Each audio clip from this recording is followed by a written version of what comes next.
Do you know how to design a fantastic middle of the funnel content? Here it is. Now, when you make a purchase, it is very rare or unlikely that you would find all that is required in one piece of content in any particular website. Therefore, in middle of the funnel content, lead nurturing process can take a very long time. Therefore, what it should be focused upon? A. Educate your prospective customer about your brand, your product, and your services.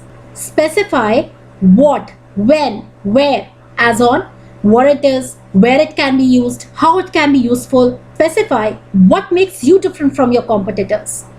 B. Specify how your products or the service addresses the pain points of your customers. Explain how your products or services can transform their lives or the business. C. Implementing something new brings a lot of challenges. Something the same, the prospect can be a bit anxious, maybe a bit worried or concerned. Therefore, provide good services and constant follow-up from your end to help alleviate the worries. It's not about launching your product or your services and leaving on to the customers to explore you. D. Convince the purchase of your product. Remember, it's not just about the product, it's about how you make them feel. Describe over here how your product will transform their life and make their life easier. Thank you.